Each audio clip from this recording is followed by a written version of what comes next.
Nuevamente, una bienvenida a todos mis estudiantes del Nuevo Testamento. Hemos estado trabajando juntos a través del Nuevo Testamento y hemos experimentado mucho gozo en ello. Utilizar el término gozo nos prepara bastante bien porque vamos a estar viendo en esta sesión el libro de Filipenses y Colosenses. El libro de Filipenses es un libro que tiene como tema central esta área del gozo. Así que estaremos hablando de eso en un momento. Quiero animarte a que practiques una cosa muy útil para tus estudios personales. No podrán hacerlo con todos los libros de la Biblia, pero hay ciertos libros en los que podrían hacerlo muy efectivamente. Les animaría para que en los libros más cortos del Nuevo Testamento, en lo que respecta a sus propios devocionales personales, tomen un libro como el de Filipenses, por ejemplo. Este libro, como veremos, solo tiene 4 capítulos. Y una de las cosas que me han ayudado en mi propio estudio en los diferentes libros del Nuevo Testamento es el de tomar un libro como el de Filipenses y leerlo en su totalidad todos los días durante 28 días consecutivos. Y quizás si usted tiene acceso a diferentes traducciones, puede leerlo 7 días en una traducción y luego 7 días en otra traducción. Pero al final de 28 días habrá leído todo el libro 28 veces. Y el libro comienza a trabajar en usted, empieza a trabajar en su espíritu y realmente proporciona un maravilloso ejercicio espiritual. Empiezas a pensar en eso, empiezas a ver el libro como un todo, comienzas a ver diferentes temas que el Espíritu Santo vuelve reales para ti. Con los libros más largos no puedes hacer eso, pero con los libros cortos sí puedes hacer el compromiso en términos de un mes para revisar el libro todos los días. Lo alentaría a que considere eso con algunos de los libros más cortos y creo que sería una bendición para usted hacerlo de esa manera. Ahora llegamos al libro de los Filipenses. En algunos de los otros libros hemos estado viendo particularmente estas epístolas escritas por el apóstol Pablo. En muchas ocasiones él escribió porque hay problemas en las iglesias. Hay un área en que las cosas empiezan a descomponerse o empiezan a moverse en cuanto a la comprensión del verdadero evangelio que se les confió y comunicó. Pero este libro, el libro de los Filipenses, es en realidad una carta de amor espiritual. Tenemos que entender que Pablo tuvo una relación especialmente estrecha con esta iglesia en Filipos. Se había mudado a esa ciudad y él fundó la iglesia como lo había hecho en otras ciudades. Pero él hace esta declaración acerca de la iglesia en Filipos. Él dice, como ustedes saben, filipenses, esto está en el capítulo 4, versículo 15 al 16, que al principio de la predicación del evangelio, cuando partí de Macedonia, ninguna iglesia participó conmigo en razón de dar y recibir, sino solo ustedes. ¡Qué declaración tan tierna! Pablo está básicamente diciendo, he ido de ciudad en ciudad al caminar en mi ministerio apostólico y dice que no hubo iglesias que se preocuparan por él. No se preocuparon para nada de sus necesidades financieras. Muchas veces tuvo la posibilidad de hacer tiendas de campaña y en varias de las ciudades a las que fue pudo trabajar para así no ser una carga para nadie. No solo en el ministerio, sino también trabajando con manualidades como hacer tiendas. Pero él dijo que en esta iglesia en Filipos inmediatamente quisieron ayudarlo. Dijeron, queremos protegerte. Así que expresaron su amor tangiblemente. Y debido a esto, había una relación muy íntima y cercana. Y así Pablo escribe desde esa conexión de amor que le tenía a esta iglesia. El tema que se desarrolla en este libro de Filipenses tiene mucho significado, porque es una de las epístolas a la que muchas veces nos referimos como epístolas de la prisión. Y nos referimos a ella como una de las epístolas de la prisión porque el apóstol Pablo la escribe cuando estaba preso en Roma. Así que él la escribió estando encadenado, estando en un lugar en el que no era libre de moverse, básicamente en un lugar en el que al final será su propio martirio. Él va a sacrificar su propia vida para Cristo en esa ciudad donde sería mártir. Él está escribiendo a esta iglesia solo para expresarle su amor y el tema principal que aparece es el tema del gozo. El verso clave, casi de manera unánime, aceptado por los estudiosos de la Biblia, se encuentra en Filipenses capítulo 4 y verso 4 que dice: alégrate siempre en el Señor, y otra vez digo, regocíjate.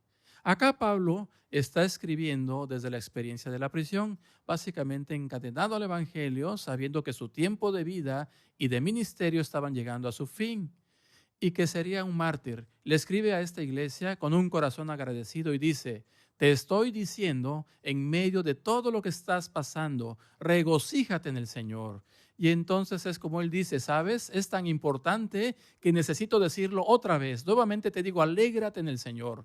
Y como comentamos en una de nuestras sesiones previas, cuando algo se repite 2 veces en las Escrituras, es realmente la manera de Dios de tratar de decir: esto es importante.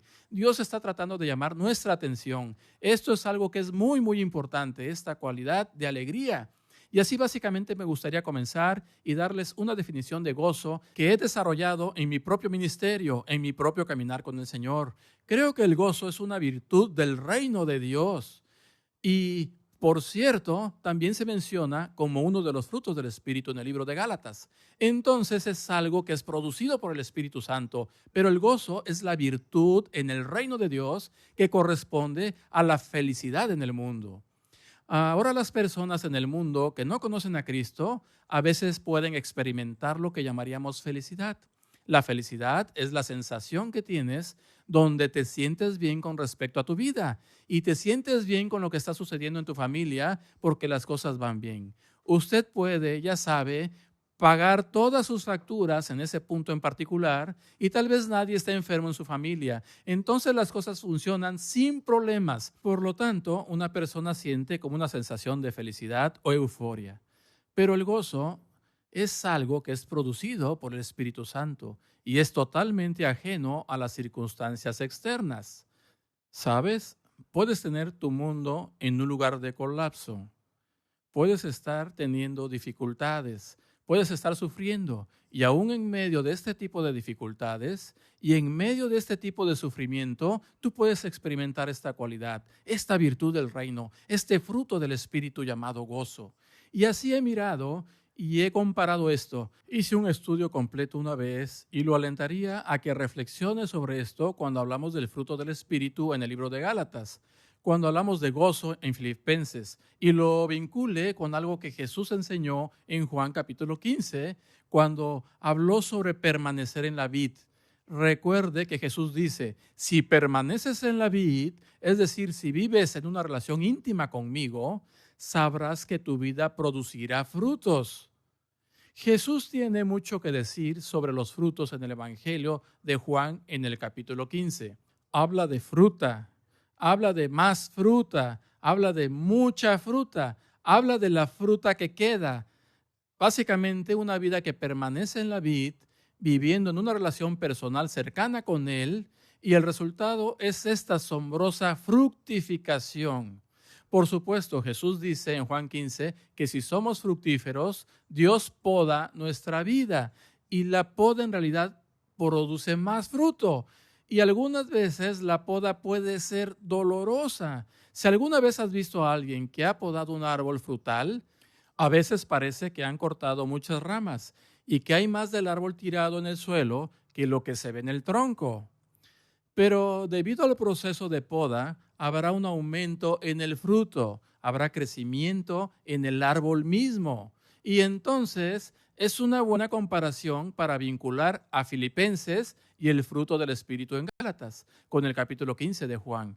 Y al juntar a estos tres, esta es la definición que daría acerca de lo que es el verdadero gozo espiritual. El gozo es el placer que se obtiene al vivir una relación obediente y fructífera con Jesús. El gozo es el placer que se obtiene al vivir una relación obediente y fructífera con Jesús. Y es por eso que no está relacionado con circunstancias externas como la felicidad, porque incluso en medio de grandes dificultades, ya sabes, todavía puedo tomar la decisión de ser obediente a mi Señor. Y cuando elijo ser obediente a Él, puedo hacerlo porque reconozco que estoy en una relación personal con Él. No importa qué tan mal están las cosas en mi vida, nada me podrá separar de su amor. Nada podrá romper esa conexión íntima cuando cedo mi corazón y mi propio espíritu a su espíritu. Y así, en esa obediencia, en esa relación viva de permanecer en la vid, entonces puedo experimentar esta cualidad fructífera en mi propia vida. Y uno de los frutos que se producirá es el fruto del gozo. Bueno, Pablo cree que esto es muy importante y no creo que Pablo se haya sentado y analizado de manera sistemática las cosas que decía.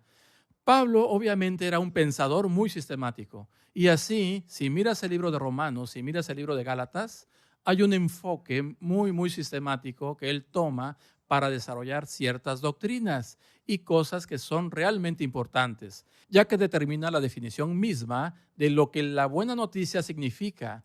Pero en este libro, una vez más, es una carta de amor espiritual, pero a medida que lo vemos surgen ciertos patrones. Y así me gustaría señalarles 5 llaves. Y quisiera que imaginaras una llave que pondrías en un candado para abrirlo. 5 llaves que creo desbloquean esta cualidad de gozo espiritual en tu vida y en mi vida.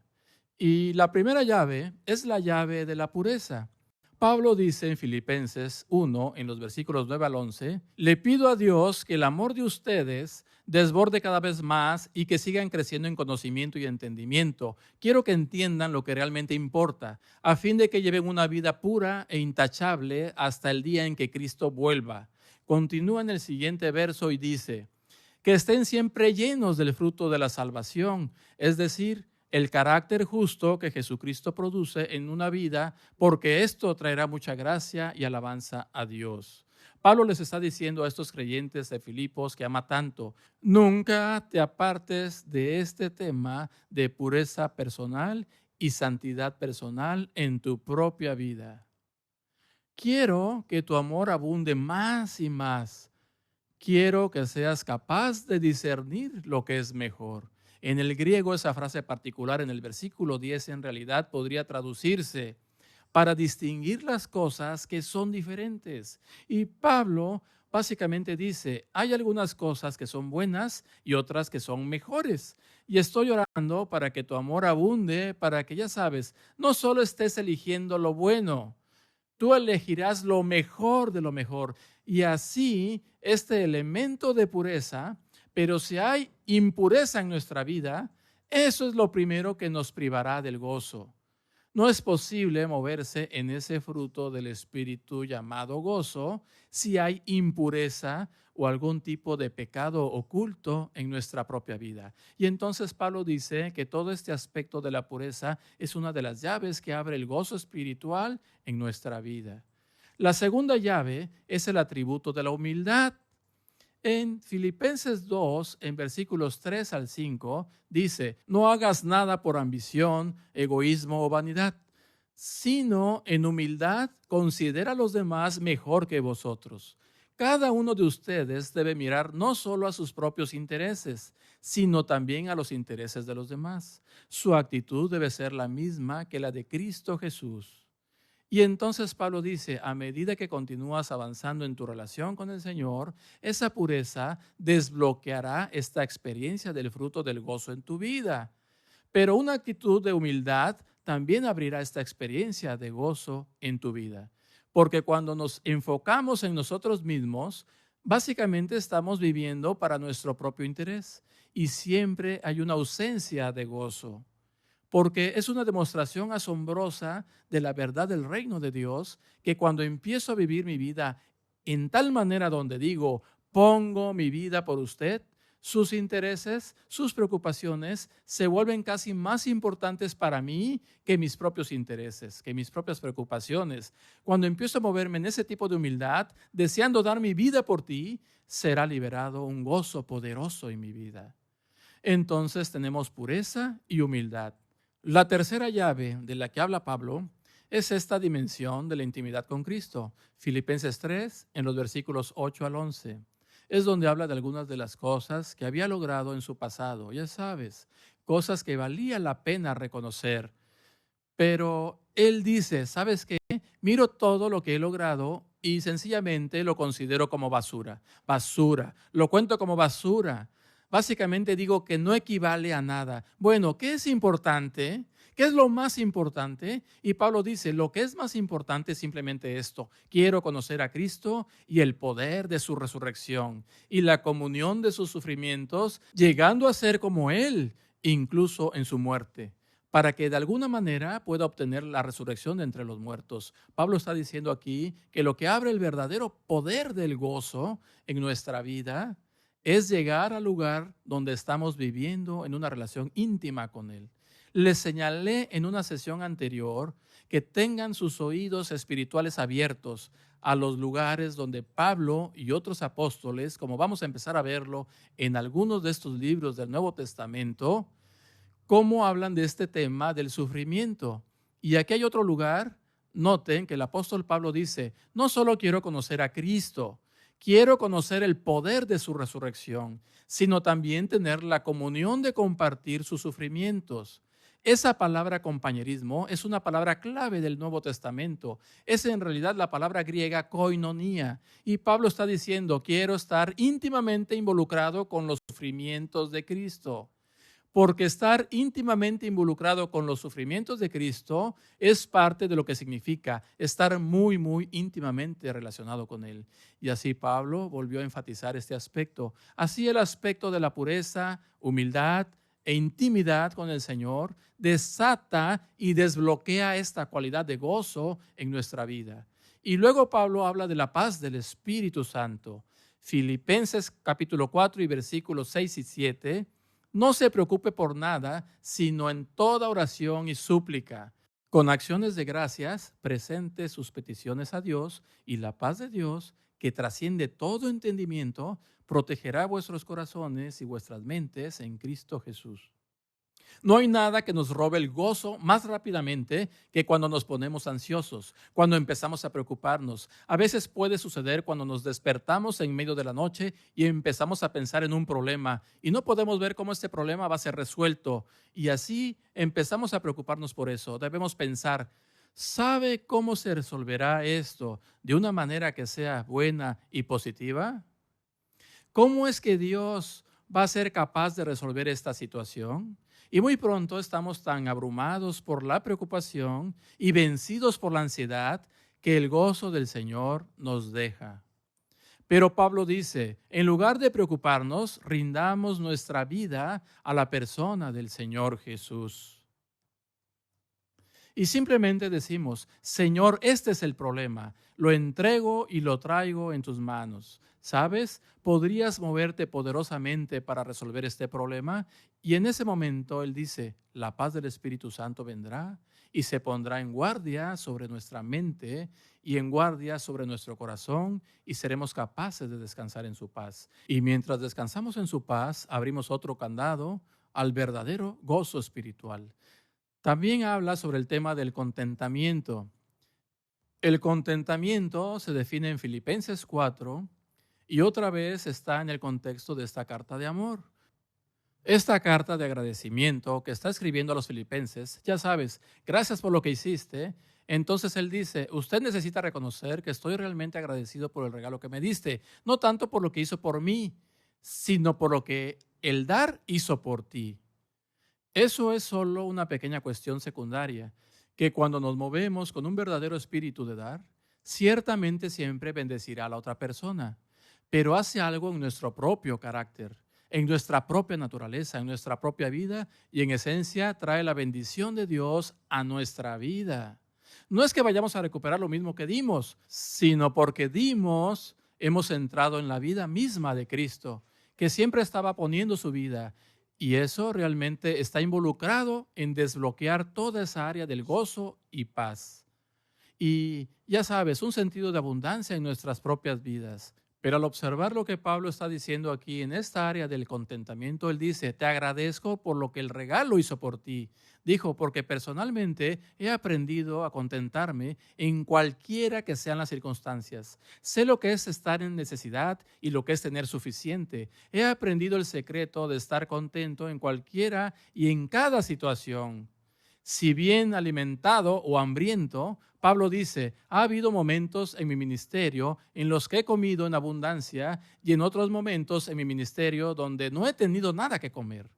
Y veo esto y digo, bueno, otra vez no entiendo. Bueno, tenemos que entenderlo en relación con la comunión de compartir en los sufrimientos de Cristo. Pablo dice, lo que he aprendido es que si tengo mucho o si no tengo nada, he venido al lugar donde estoy diciendo, ¿sabes qué? Estoy contento, Señor. Mi corazón está en reposo. El contentamiento desbloquea esa dimensión, el gozo espiritual y poderoso de nuestras vidas. Bueno, ahora vamos al libro de Colosenses. Y Colosenses de nuevo se escribe desde Roma. Otra de esas epístolas de la prisión. Escribe en algún lugar entre el 60 y el 64 después de Cristo, y Pablo está escribiendo para refutar una enseñanza falsa o una herejía que ha entrado en esta iglesia, en la ciudad de Colosas. Ahora bien, si usted ha leído el libro de Hechos con cuidado, habrá visto que cuando Pablo se muda a esta área para fundar la iglesia de Colosas, cuando estaba ganando la gente al Señor. No pudo permanecer allí mucho tiempo. Básicamente fue expulsado de la ciudad muy rápidamente. Y esto provocó que no pudiera discipular ni pudiera estar involucrado con algunas de las cosas que debían ser dichas a estas personas. Pero esta herejía de los colosenses esencialmente se manifestó en 4 maneras. Comenzaron a ser muy legalistas sobre rituales religiosos y días especiales. Colosenses 2:16, así que nadie te juzgue con comida o bebida o con respecto a un festival o a una luna nueva o a los sábados. Básicamente la gente decía, ¿sabes qué te hace santo? Lo que te hace santo es que observas días especiales o días santos. Esa fue la primera parte de la herejía. La segunda parte de la herejía fue el área del ascetismo extremo o la abnegación. Colosenses 2, en los versículos 21 a 23, Pablo dice, no manipules, no pruebes, no toques. En realidad está citando a las personas que están difundiendo esta herejía. Tales reglas son meras enseñanzas humanas sobre cosas que se deterioran a medida que las usamos. Estas reglas pueden parecer sabias porque requieren una fuerte devoción, piadosa autonegación y una disciplina corporal severa, pero no proporciona ayuda para vencer los malos deseos de una persona. Así Pablo está diciendo, está siendo expuesto a esta herejía que dice que si te niegas a ti mismo, si celebras ciertos días santos y luego te niegas a probar ciertos alimentos, que eso te hará más santo a la vista de Dios. También hubo un elemento de adoración de ángeles que estaba involucrado en esas herejías. Y así dice en Colosenses 2, versículo 18. No dejes que nadie te condene insistiendo en la abnegación piadosa o en la adoración de los ángeles, diciendo que han tenido visiones acerca de estas cosas. Sus mentes pecaminosas los han hecho sentir orgullosos. Y luego toda el área de la idolatría en la codicia, Colosenses 5, así que hagan morir las cosas pecaminosas y terrenales que acechan dentro de ustedes. No tengan nada que ver con la inmoralidad sexual, la impureza, las bajas pasiones y los malos deseos. No sean avaros, pues la persona avara es idólatra porque adora las cosas de este mundo. Las 4 partes de la herejía de los colosenses consistían en hacerse más santos, celebrando ciertos días. Eran más santo por ser severamente abnegado. Tú eres hecho más santo por la adoración de los ángeles y te vuelves más santo acumulando más cosas en el área de la codicia, literalmente llegando al lugar donde adoras las cosas del mundo. Bueno, eso fue lo que se estaba arraigando en la iglesia de Colosenses. Y Pablo dice, ahora les voy a decir algunas cosas que refutarán esa enseñanza. Y lo primero que hace para refutar esa enseñanza es que establece la verdad de que Cristo debe ser supremamente exaltado sobre todas las cosas. Tenemos en el libro de Colosenses capítulo 1, en los versículos 15 al 20, habla de que Cristo es la imagen visible del Dios invisible. Eso es que cuando nos fijamos en los evangelios y vemos la vida de Cristo, vemos la imagen visible del Dios invisible. Él existió antes de que todo fuera creado. Él es supremo sobre toda la creación. Continúa diciendo, todo fue creado a través de Él y para Él. Básicamente quiere que dejen de enfocarse en la adoración de los ángeles y decirles que se vuelvan a concentrar en Cristo. Usted sabe, Él es uno que ha creado todas las cosas. Él es el jefe de la iglesia, que es su cuerpo. Él dice, Cristo no solo creó todas las cosas, sino que las mantiene unidas por el poder de su palabra. Él ha hecho las paces con todo el cielo y en la tierra por medio de la sangre de Cristo en la cruz. Pero entonces, cuando comienza a traer su atención de nuevo a Cristo, verás, ese es siempre el problema. Empezamos a hablar de cómo ser más santos gracias a ciertos días que celebramos, o a negarnos a nosotros mismos, o adorando a los ángeles. ¿Qué está sucediendo? Lo que ha sucedido es que se ha desviado el enfoque de la atención de Cristo a otras cosas. Y Pablo está diciendo que tienes que dejar de enfocarte en esas cosas y volver a enfocarte en el Señor Jesús.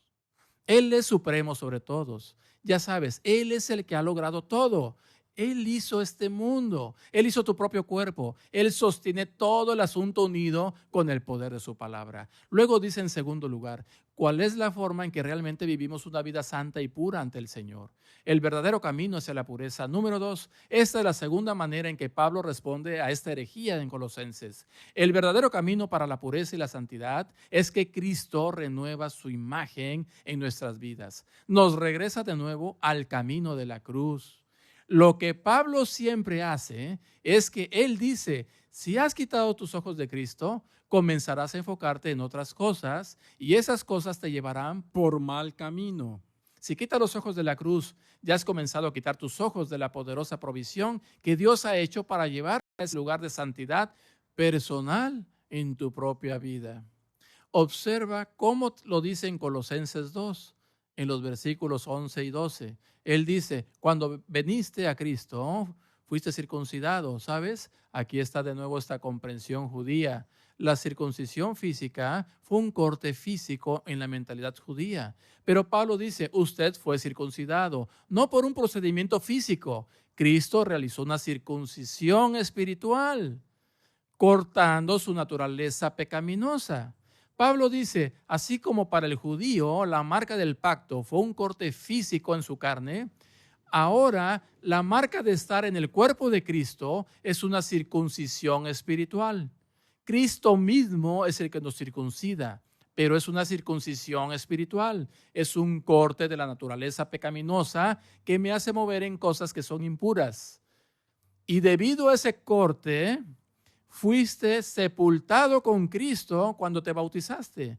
Regresa a uno de los temas que sacó tan fuertemente en Romanos capítulo 6, que cuando fuimos bautizados en el agua, básicamente entramos en una tumba y cuando salimos de las aguas del bautismo, salimos como una criatura completamente nueva en Cristo. Y así Él está tratando con ese tema de nuevo. Él dice, fuiste una nueva criatura porque confiaste en el gran poder de Dios.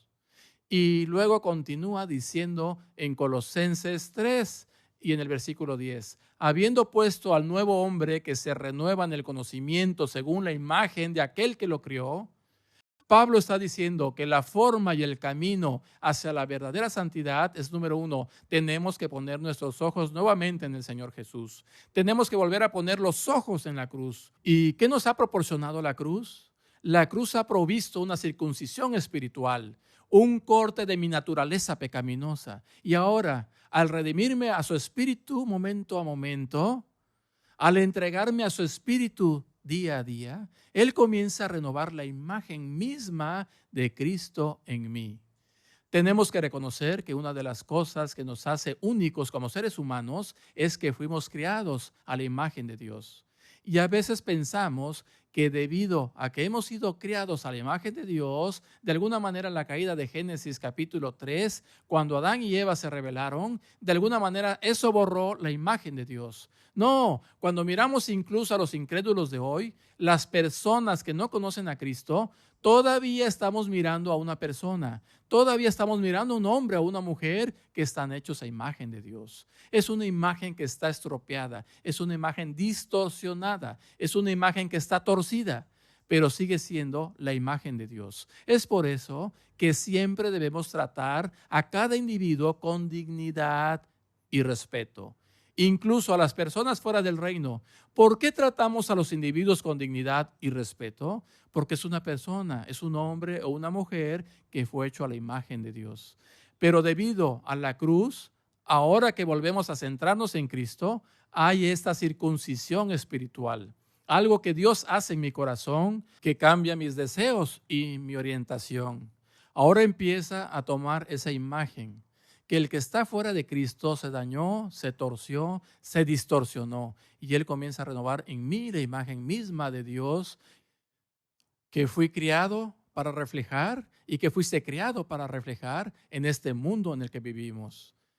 Entonces, al ver que llegamos a ese lugar de decir, Señor, ¿puedes traer las llaves espirituales a mi vida para desbloquear el verdadero gozo y que siempre me mantengas enfocado en ti y morando en la realidad espiritual de lo que mi salvación me ha traído, que seré renovado momento a momento, día a día, en la imagen misma de aquel que me crió? Padre, te damos las gracias por eso. Te agradecemos por el ejemplo de nuestro gran apóstol, el apóstol Pablo, quien en una situación de prisión se encontró escribiendo sobre el verdadero gozo. Señor, ayúdanos a tomar esas llaves que liberan gozo en cada una de nuestras vidas.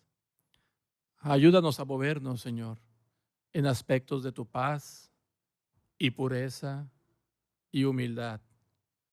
Pero que el enfoque central sea esa relación íntima contigo. Señor, no nos apartamos de la comunión, incluso con tus sufrimientos, porque, Señor, queremos ser más íntimos contigo. Y al hacer esto y mantenernos enfocados en el Señor Jesús y mantener nuestro enfoque en la cruz, continuarás perfeccionando la renovación de la imagen misma de Cristo en cada una de nuestras vidas. Nos regocijamos en ella y nos rendimos a ella ahora, orando en tu precioso nombre. Amén. Amén. Que Dios te bendiga.